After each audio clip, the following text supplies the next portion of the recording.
Good evening and aloha. This is Brandon Kraut.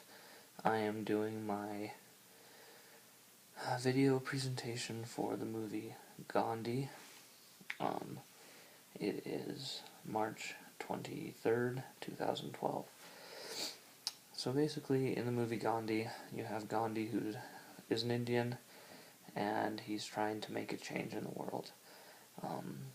The current situation in India of that movie is that it's under British rule, and Indians are seen as, second-class citizens. And so Gandhi tries to break free of that stigma and stereotype in a peaceful way.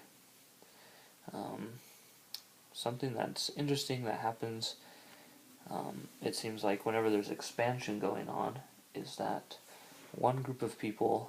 two different groups of people will collide and clash, and one group of people will inevitably take over or win or defeat the second group of people.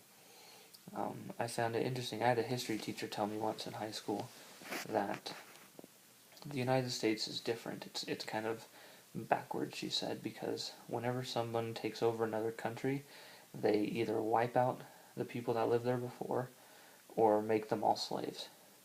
But the United States, when they came over, and when Europeans came over to the Americas to settle it, they took over the Indians, and sent them to reservations and stuff. But they didn't make them slaves, and nowadays, they get their big tax breaks and government exceptions and things like that. And my teacher went on to illustrate that, the United States is weird and messed up, and she basically implied that we should have just made them all slaves, taken them over. Why give them benefits now, because we took them over, they were the weaker people, and so why should we take care of them? Anyway, that's kind of off track. But what I'm getting at is that when England went and set up India as a colony, that sort of thing happened, and the Indians were seen as second-class people. And obviously no one likes to feel like they're second-class. That's always a problem. And so a lot of Indians were for fighting, and trying to start a war, basically, and get rid of the British. But Gandhi had a different approach, and I think it takes a lot more time for it to be more effective as far as peaceful approaches. But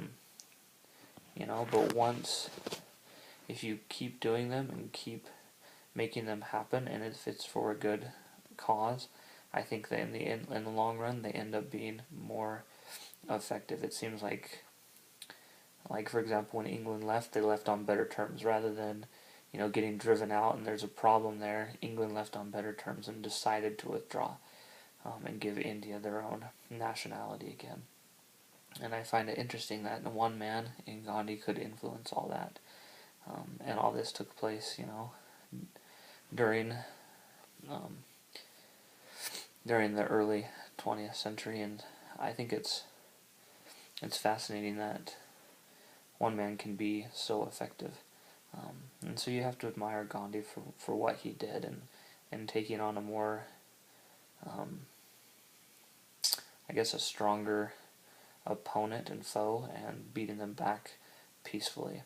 And so that's kind of my thoughts and opinions on the Gandhi movie. And that's it.